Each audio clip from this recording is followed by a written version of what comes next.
My name is Chiney Ogwumike. I'm a two-time WNBA All-Star. I also work on ESPN. I battle Stephen A. Smith and Kendrick Perkins for a living, and I win. But I'm so excited to be here with this amazing starting five. And I say this is a starting five because these are truly all-stars of sport industry. Now today I will serve as the point guard, but the theme here is about the transformative power of sports. Sports truly brings all of us together. I know that there's a lot of governance happening with the UN General Assembly, but the one thing that we can all agree on is a love of sport. Now, to start our conversation, I'd love to introduce our captains of sport and industry. Of course, we have Ms. Mpumi, who is our captain of investment and finance. Clare, my big sis, CEO of NBA Africa. Mr. Selim as well, who has done tremendous with development, especially when it comes to infrastructure. And my bro, Tevin, who is literally a captain, a champion, and someone who has persevered at the highest levels. So as a warm-up to this conversation, I would love, if it's okay, Ms. Mpumi, for you to start, and then we go down. There's something when it comes to sport, when it's the value chain. So we have tremendous talent on the continent, but we have to maximize it. So how would you describe identifying what the problem is in your sector and how you're fixing it? And we'll go down the panel. Thank you. I hope I'm audible. Thank you.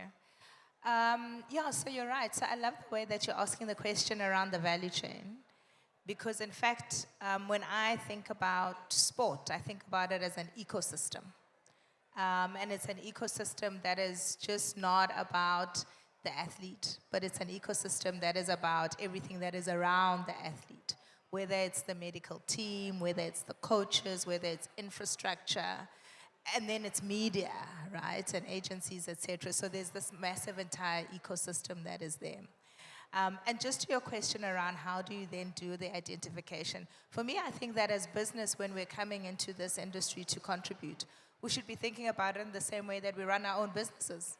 You shouldn't be thinking about it differently at all. So in the same way in our own businesses, we think about investment opportunities exactly the same. The same way that you think about risk, exactly the same. The same way that you're able to separate from what is a good opportunity versus one that is average. You apply exactly the same kind of philosophy and exactly the same kind of lens. And I think that talking to potential investors into this industry, I would say don't think about it any differently. In the same way, from a Bidvest perspective, we buy companies. We've got about 250 businesses across the world. I apply that exact same principle when I think about investment into sport. That's very special. The problem and the solution that you're creating. So the problem and the solution. First of all, it's really nice to be here once again. Chiney, very good to have you here. Chiney is one of our BAL ambassadors. The girls love to hear from Chiney. And I'm sure many of them get inspired to be like her when they grow up. Summa, very nice to see you here. Selim is building the infrastructure we need to transform sports in Africa. We work with him very closely, and he's built arenas in Africa, and we play in those arenas. But what is the problem? I think the problem is that we don't have enough leaders in Africa that see a comprehensive opportunity that sports brings, or basketball brings in particular. If you look at the story of Kaman Malwach, who was number 10 draft pick in the NBA. How many of you have heard about Kaman? Everybody, I hope. If you see his story, what made his dream possible?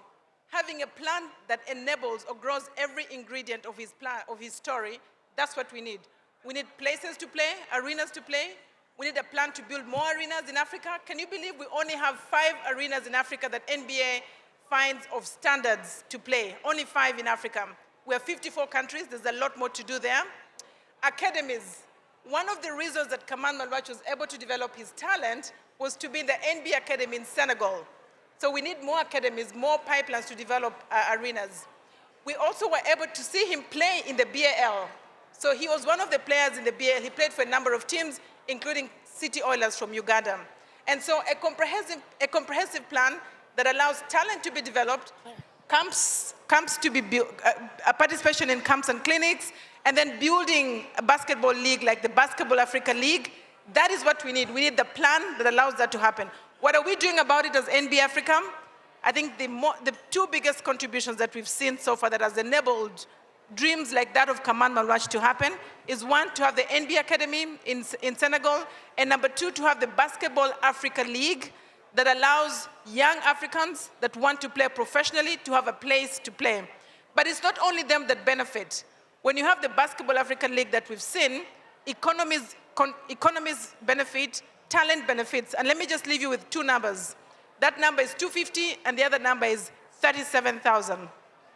Because of BAL, the Basketball Africa League, being in existence, in just 4 years, we contributed $250 million to economies in Africa. $250 million by just one league. Because of that, we contributed 37,000 jobs. Now imagine how much more we can do if we played in almost every country of Africa. This would be truly transformational and truly unstoppable. Mr. Selim? Thank you so much, and thanks for having me, and great to see you, Clare, again. The challenge is about properly planning the future ahead of time. So in the countries that we have built these infrastructure works, we were very much encouraged and supported by the leadership. When we first started working with President Kagame, he set the rules in advance and he said, I want to create a sports hub in Kigali. So the first portion of it was the arena. So we built the arena in record time. And then the next element was the Amahoro Stadium. And the whole 34 hectares of infrastructure and the land dedicated for this purpose is progressing one by one.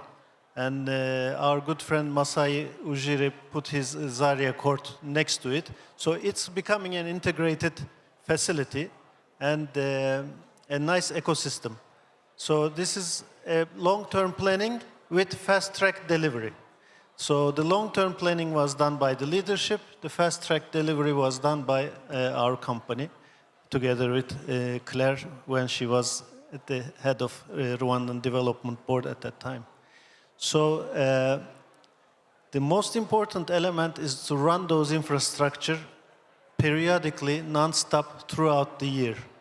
As we speak today, Rwanda is hosting the International Cycling Championship, and there are 330 viewers recorded to follow that event. I never knew cycling was so popular, but amazingly, the cycling championship start was given inside the arena. First time a cycling championship started from an indoor facility, whereas that's an outdoor sports. So creating these ideas and making these infrastructure alive is the key. And of course, the maintenance is another issue. Both infrastructure was maintained to the highest standards. And that's why all the organizers, they come, they want to have a musical show, a fashion show, a party gathering, any kind of indoor sports. So, yeah, I mean, Rwanda should be taken as an example for other countries as well. Thank you. Thank you, Chiney. Thank you so much for having me here. I think one of the biggest problems that I see in Africa is that we are born with a sense of humility that often downplays what we do, how we do it, and how we're shaping markets. And my solution that we've taken on as a team is to say that we'll be one of those athletes that come unapologetic, and not a consequence of our circumstance, but really show a lived reality of whether you're born in the southern tip of Africa in a township that is below the poverty line, you can one day sit here and be a Paralympic champion, a 3-time world record holder, and wear it proud that you get to choose the reality that you want to face the next day.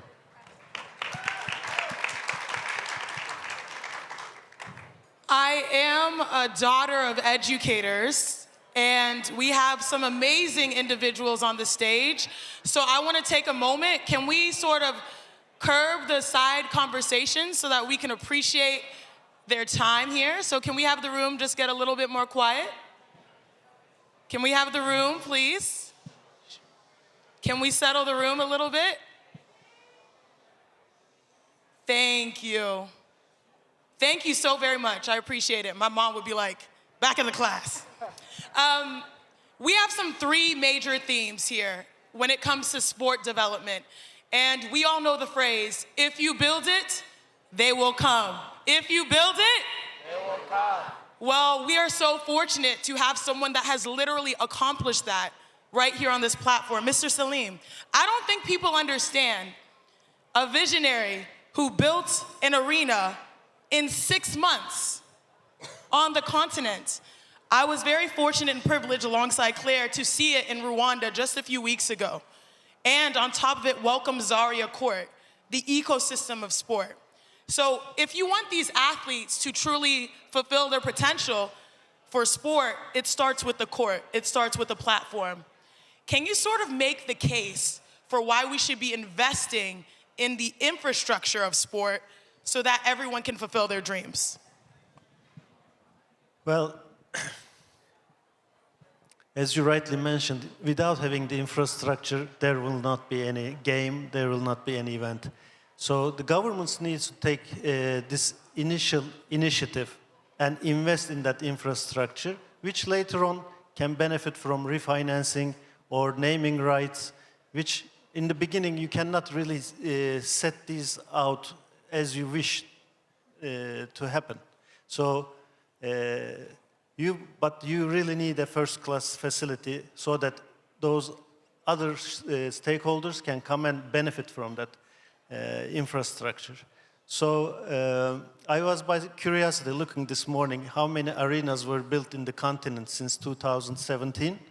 There are only 4, and 2 of them were built by us.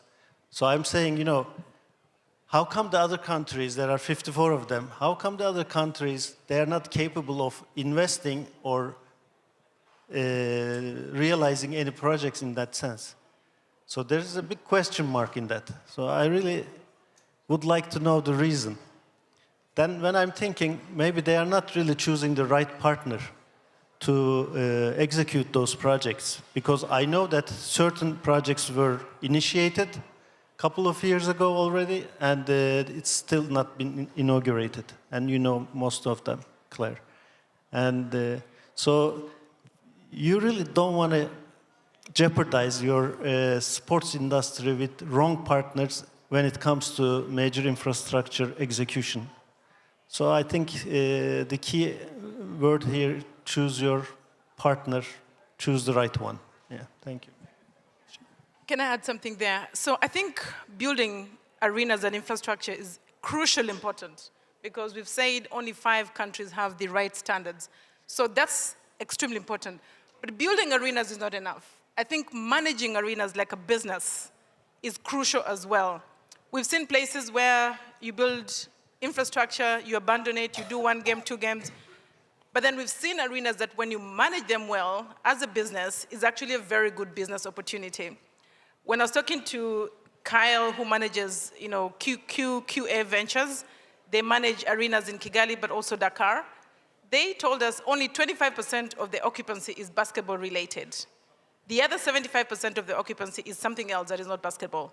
So they're hosting Boys to Men, they're hosting John Legend, they're hosting the biggest pastors that can convene a whole village in the arena to pray in the arena. They're hosting technology hackathons in the arena. They're hosting big government political meetings. It's a venue that actually can be hired to do anything. Cycling. He just told us about cycling in the arena. We've seen, Formula 1 awards in the arena, turned from an arena to something else. And so the business case is really about how you manage it professionally and promote it as a business case, including naming rights. The example he gave in Kigali, where the arena is called Beka Arena, Bank of Kigali paid millions of dollars so they can name the arena after them. That's how we want them to be managed, not just for games, but as an opportunity to really make money across different industries. Thank you. Absolutely agree. And Mr. Selim, you mentioned having the right partners. I think there's no better partner than Bidvest. Why did you see sports truly be an opportunity for investment, Ms. Mpumi? Yeah, so when we were looking for a place to partner, from a social perspective, I said to the team, find me 2 things that align with the principles of our organization. I said, first of all, we're about excellence, right? Anything that we do globally across our 250 companies, we want to be at the top. Secondly, we're about inclusivity. So whatever we do, whichever community we touch, we want to see growth. Our people must feel who they are and be proud of the organization that they're with. So I said, find me something that aligns with those 2 things. And so when they brought Team South Africa as an opportunity for us to support, I said, great, so all races, all genders, all sporting codes, right? Abled, differently abled, et cetera, so we're ticking that inclusivity box. And then secondly, we're going for gold, right? That's about excellence. And so being in the space for us is just, it's natural. It's really not something that we have to overthink. And I love the fact that we understand that we're investing in an economy. Sports is an economy. We're investing in social cohesion. Sports brings people together, you know. We're investing in stable communities. We're investing in job creation. We're investing in young people. We're investing in talent. And so all of those things really just resonate with us as an organization. And we see the product of your investment here with Tevin talking about Bidvest supporting Team South Africa. You are a champion. Can we hear it for our champion, long jumper and sprinter? Now, when I started sport, a lot of people looked at me sideways. They're like, what is a girl doing playing basketball? She should be a doctor, a lawyer, engineer. This is not something you can take seriously. But now we have the medals, the awards, literally the highest honor in your country you have received. Can you tell me the journey of from where you started to where sport is now? I think the journey of sports in our country, as Mpumi Madisa alluded to, has been one that says that sport is a unifier. So that social cohesion, it's something that brings the community together to allow us to celebrate, to build together, to have a shared purpose and intentional actions in ensuring that the youth of today become the future leaders of tomorrow. And I think my personal journey as myself, you know, without your private sector muscle like Bidvest, I wouldn't be at the position where I had the necessary resources, I had the necessary capabilities that were beyond my own control, so that I could go to the world stage in front of 80,000 people in the stadium, millions of people around the world, and have the confidence that this little kid from Africa can stand as Paralympic champion. And it's with those partners where you get the audacity to dream, and you get to dream with the freedom of, we are shapers of markets. We are the movers and shakers that the world needs to learn from. I'm inspired, and you mentioned the youth of today being the future leaders of tomorrow. On this stage, we have the investment, we have the top tier athletes, we have the programs, we have the infrastructure all collectively here on this stage. But I'm curious about the grassroots, because we have the Basketball Africa League, right? It's fully functional, super successful, but there are young players that still feel like there are challenges to them pursuing their dreams. So Clare, could you talk about the development of grassroots when it comes to the sport perspective and how that can be supported in the future? I think it's very important to invest in the grassroots when the kids are still really young and expose them to the game of basketball in particular. And so what we're doing with that is our program called the Junior NBA program that we have present in more than 20 countries in Africa. We partner with schools, ministries of education, and ministries of sports, and we work with them to bring partners to develop curriculum in basketball in schools. We train coaches, we train the kids, and then we really live a program that can sustain itself in those schools. We think that's extremely important. There's a lot more work that needs to be done. Today, we have about 350,000 boys and girls that have gone through the program, the Junior NBA program. We believe that we should be reaching millions and millions of children on the African continent to do that. But the good news is that many partners in the corporate world in Africa are really partnering with us to make this possible. I'll give you a few examples. Safaricom in Kenya, that we launched last year. Safaricom is one of the biggest telecom companies in Kenya. We partnered with them, and in our first year, we reached 15,000 kids in different schools across Kenya. In Morocco, we partnered with UM6P, one of the universities in Morocco, and we're able to really bring the game of basketball closer to schools. And so for me, I think that program that integrates basketball and sports in schools with the ministries of education is the one response to really making sure that at the grassroots level, we're bringing the game of basketball to young girls and boys. So, Clare, you also mentioned earlier, and I'm not sure if everyone really understood the gravity of what you were saying, Kaman Malawach, his story. Someone who was a product of grassroots leagues and development, and I was fortunate to be on stage with him as he was drafted into the NBA. And to me, he probably had one of the most moving pictures. Yeah. He was there, standing strong, tears down his face, and you know what he said? I have the entire continent on my back. I was recently in Rwanda with Masai Ujiri, Giants of Africa, and his theme of his camp, where he brought over 320 athletes from 20 different countries, was a borderless Africa. There's this notion that we're so much stronger together than we are apart. And so the reality, and Kaman Malawach, when we interviewed him, he said, be delusional about your dreams. I thought that was interesting because from a young perspective, not knowing what's possible, the idea to be an NBA player is delusional. But I believe now there's a reality, there are pathways that make it easier for the future Kamans. So I'm curious, starting with you, Tevin, what is the reality that sports brings that you hope people know? And then we'll go down. What is the reality of why this is something we should truly invest in? I think there's truly a missing gap, and the investment case is that grassroots. If you just look at South Africa as an example, school sports, you get 20,000 to 30,000 people that attend that at every weekend. Which corporate here says that they do not want an active, captive audience that is ready to hear about what they do, why they do it, and where their values are aligned? But I think what sports really brings, and I want the investors to hear, is that unity doesn't mean uniformity. And that power of fragmentation, that as a collective with our unity, a unified purpose, what we can do for this continent is beyond any measure. And as you alluded to, Chiney, is that when you dream, keep being delusional, that one day when we look back, we'll say that we sat here, we spoke about what was unstoppable, and now that's the reality for the world. The reality is the global sports industry is $3 trillion. Africa is getting only 4%, maybe 3, between $9 to $12 billion.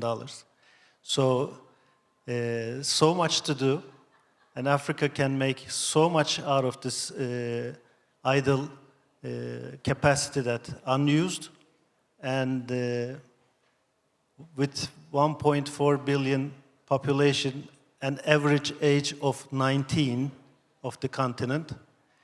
And on one side we are talking about critical minerals. The real critical minerals is the youth in Africa.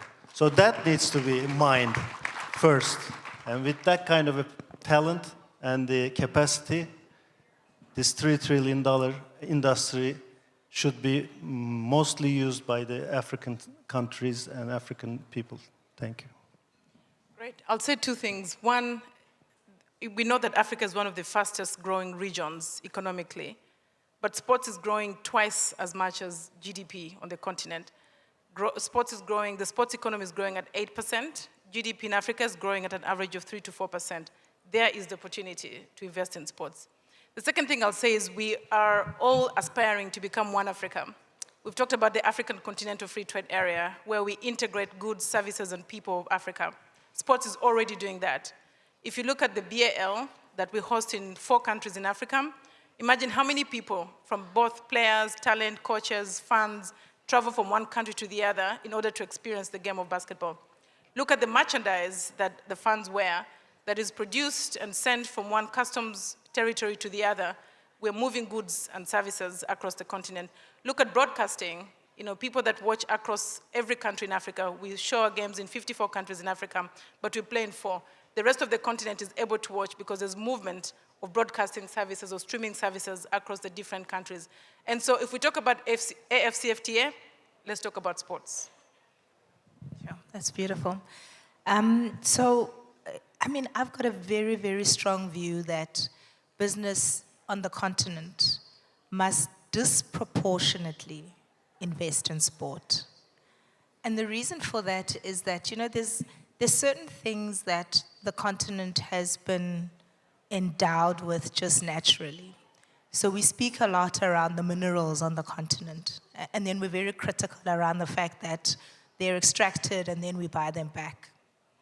We speak a lot about agricultural products from the continent. We have the most land on the continent. One of the things that we don't speak about is that we've got the best talent on this continent.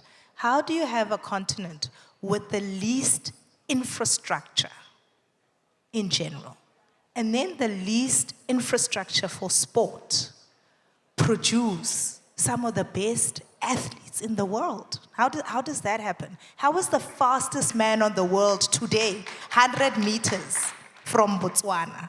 How does that work? How is the best rugby team in the world from South Africa? How is the best basketball players from the continent when we've got the least infrastructure? So African children are disproportionately blessed from a sporting perspective. They can do it, whether they've got the infrastructure or not. They're disproportionately blessed. And so when we've got that, we must back it. Imagine how much more we can do if we invested. Completely agree. Now, before we go, you guys know I'm a hooper, I'm a basketball player. Is that Fess? What's up, Fess? My friend, Festus Cecili's here, NBA player. Shout out to Fess. We know as players, it's nice to be in the starting lineup. I started off this conversation saying we've got all-stars, we've got starters. But here in this room, we have people that might be on the bench. They might think, oh, sports is interesting, but I'm not sure. I'm a little hesitant. So I'd last ask each and every one of you, what is your call to action? Festus knows, we always talk about shoot your shot. So in these rooms that are so special, this happens yearly, we all are shooting our shot, pushing our initiatives, our agendas. We're all collaborating for everything that you're doing, whether it's NBA Africa, Bidvest, Summa, you yourself as a champion athlete. Can you explain what you're doing and how people can support you in this moment? So we take them from being on the bench to being in the game. That is an interesting question. Thank you, Chiney. I think my call to action is very simple, is that if this is truly a shared passion and a united purpose that we want Africa to shape markets, let's start. Let's start by an intentional action, whether that is in infrastructure, whether that is in trade. I personally, as Mpumi has said, that sports is your way. And if you're investors looking for shareholder values that is going to be in the multiples, you can only currently find it in sports as your asset class. So if you're looking for shareholder value, you don't need to look any further. I think we are all pieces of the puzzle. Now, what we are planning to do, actually, we've been discussing this with Clare already. We will put together all the missing pieces of the puzzle to make sure that we act in a unified way and reach our objectives.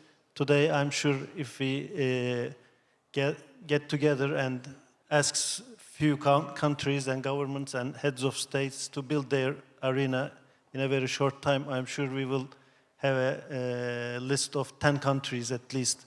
So I think this should be our aim for the near future. We would like to build 1,000 courts in the next decade across the African continent. Will you join us?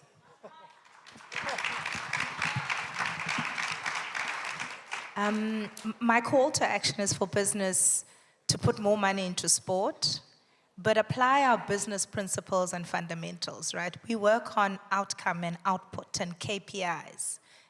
Give the administrators KPIs so that we strengthen administration in sports. One of the reasons why you find it difficult to take the leap is because our administration in sports at times can be a little bit shaky. But if you invest, you become the shareholder. and you set the KPIs and you strengthen institutions, right? So institutions don't strengthen on their own with shareholders sitting on the other side. We have to jump in, put the money, help with the strategy, and say, this is what excellent looks like, and hold hands. Thank you. I have goosebumps. How profound. I guess I'll join in. My call to action is to support our youth. I believe, Mr. Selim, you mentioned that most countries on the continent, 60, 70% of the population is youth. Yet we have an opportunity gap for them to really fulfill their dreams. But to take it even further, we have to support our young women and girls. And being able to, on this platform a year ago, launch my foundation, Queens of the Continent, I'm collaborating with all of these partners here because in Nigeria, I'm a daughter of the diaspora, but got Niger blood, right? As a daughter of Nigeria, I learned these amazing stats. You guys know I debate using facts. Men lie, women lie, numbers don't, but women barely lie, so I don't know what that came from. But my point is that I learned that every year you support a young girl advancing in school, she increases her earning potential by 10%. Did you know that women and girls invest 90% of what they make back into their communities? So if you support girls through platforms like sports, as the first female ambassador for the Basketball Africa League, the word came up, and I think it was you, Tevin, confidence. If you want to change the world, you support youth, you support young women and girls, and you also transform the idea that maybe being a part of this creative economy is their place, that they belong. So once again, thank you so much for this conversation. These amazing all-stars who have joined me here. And we look forward to seeing you at games, helping us build arenas, joining us at the Basketball Africa League finals, admiring our champions. This is just the beginning, and sports is taking over. Thank you.